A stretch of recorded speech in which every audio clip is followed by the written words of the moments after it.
What's going on, Dub Nation? You're watching Warriors Today by Chat Sports. I am your host, Tyler Smith. And on today's show, I thought it would be a good time, about a little less than 3 weeks away from 2025 NBA free agency, to bring you our first official Warriors free agent targets video. I got 5 names that could be around the mid-level to maybe even a little bit cheaper for the Warriors front office to go out there and spend their cash on. But before we get into all of those names, I got to make sure you guys are subscribed, because when free agency starts, we're bringing you guys non-stop coverage. If the Warriors make a move, if the Warriors make a signing, we're bringing you guys a video. So lock us in and hit that sub button, as we're only 60 subs away from our next milestone of 96,000 subscribers. So help us on the road to 100K, and let's get 60 more diehard Dubs fans to hit that sub button. All right, let's do a little bit of exposition here before we get into the Warriors free agent targets, because I think it's necessary, right? So the Warriors can't go out there and sign the top crop of free agents, and even, that next tier of guys, as well as they don't have any cap space. And not really many teams around the NBA have cap space at all. You look at a team like Brooklyn, who's got a bunch of money, and then, a team like Detroit that's got a little over $20 million. But after that, it drops off a cliff, and I bet you 90% of the teams in this league have negative cap space, and the Warriors are one of them. However, they do have a couple of different avenues that they could go down to acquire and, improve some players externally on their roster. They have, at this moment at least, the non-taxpayer mid-level exception, which goes all the way up to $14.1 million. They also have the biannual exception, a deal that NBA teams get every 2 years, and they can spend about a taxpayer mid-level exception figure there of $5.1 million. They also have 2 trade exceptions where, with trade exceptions, it gets a little tricky. Like, you'd have to only be able to attach a draft pick to them. You cannot attach a player's salary along with a trade exception to trade for a higher salary player. But Golden State does have 2 trade exceptions, $8.8 million and $2.2. Second round draft pick as well, pick 41 Golden State has, and then the veteran minimum that they can sign. Everybody in the NBA has that as well. Now, again, before we start, I want to throw out a disclaimer, because we did get this report, and I reported on this 2 days ago on the channel, from Ball Report on X. And again, I don't really know exactly how reputable they are, but they've been on the scene this offseason. And they said it's unlikely that the Warriors sign a player like Bobby Portis due to the fact that they're expected to bring back Jonathan Kuminga, which means that they won't have access to the full non-taxpayer mid-level exception without being hard capped at the first apron. And he says that that's something that the Golden State Warriors want to avoid. And I think that kind of makes sense, but overall, man, I'm not so sure that I believe that. Like, I'm finding it very hard to believe that Mike Dunleavy, in this 2-year window for Steph, Jimmy, and Draymond, doesn't want to exhaust all options when it comes to improving this roster and putting out the best version of the Golden State Warriors and trying to get a championship for Steph before he retires. And Dunleavy has said this offseason, we're good at giving up whatever it takes. Now, this quote was taken into a context where they were talking about trades, but, I mean, could you really not make a move for a mid-level exception player, a player who probably get you over the hump or give you buckets in moments where Steph or somebody at the high up on the Golden State Warriors depth chart is on the bench or sitting? Like, they need to exhaust all options, and that means using all the resources that they have, which is the non-taxpayer mid-level exception. So that's why we're going to start with Bobby Portis. Yeah, why not? If Ball Report says they're not going to go out there and pursue signing him, I don't buy that nonsense. I think Bobby Portis would fit wonderfully in Golden State. This is a true, fifth starter or first guy off of the bench who can give you 14 points a night, can kind of get his as well. He's got that short corner jumper, a little bit of a post-up game and fade away as well, and he can hit the corner 3 when he's open as well. Solid enough defender. He's a physical player. He's always going to give you 110%. You cannot question Bobby Portis' motor on the basketball court whatsoever, and the numbers that he puts up are really solid as well. An above-average rebounder for his size. He's also a really effective three-point percentage over these past couple of seasons. He's improved constantly throughout his career and has always been above average. So as far as his fit in a Golden State Warriors offense, he can be in the corner as somebody who can just receive these wide open opportunities from dribble drives from Steph, Jimmy, Draymond, the whole 9. I think he would fit in wonderfully in Golden State and bring that defensive energy as well.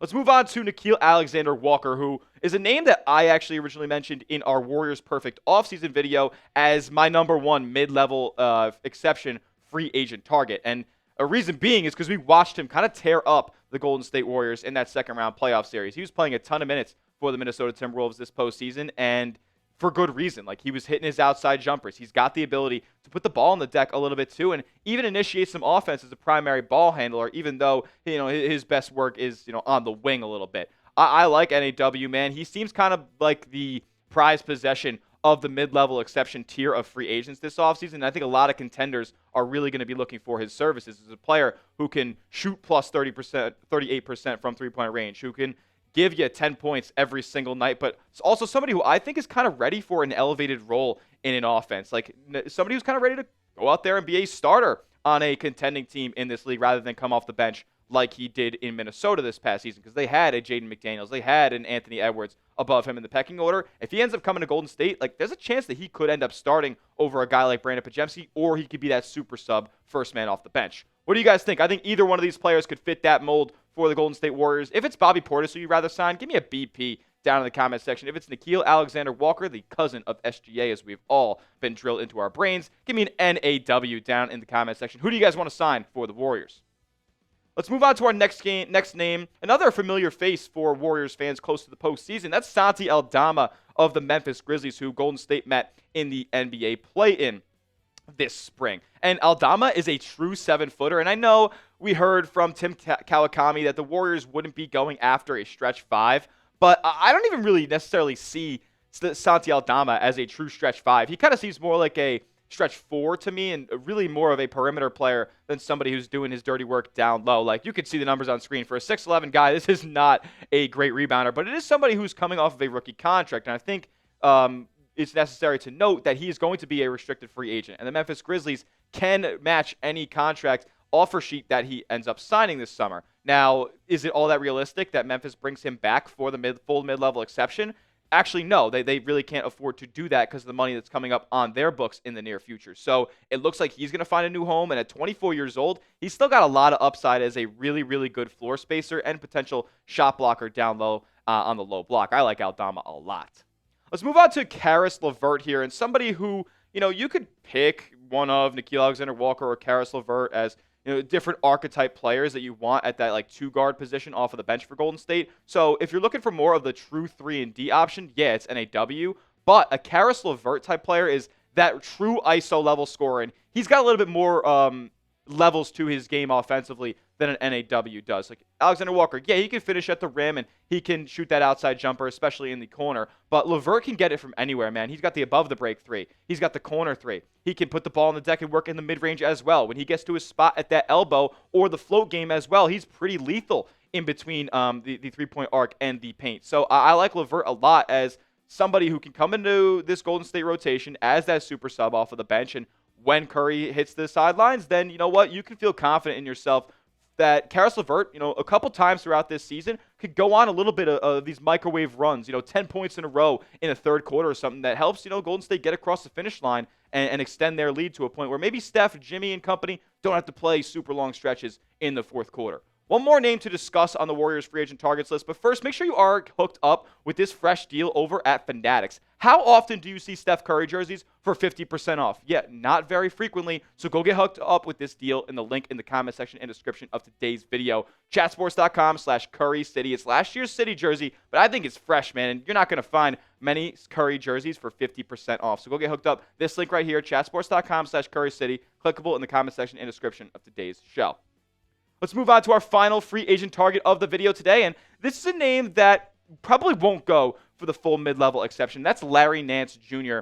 Look, he's 32 years old. He's faced injuries over the last couple of seasons, but is a very solid role player. Not going to be a super high-volume three-point shooter, but is efficient in that regard. But what you're getting Larry Nance Jr. for is his defense, his switchability. 6'7", but plays a lot bigger than that frame. And honestly, for the Warriors and the way that they like to, kind of bring bigs into their roster, 6'7" probably feels like a good sweet spot for them to bring in another forward center. And Nance can do it, man.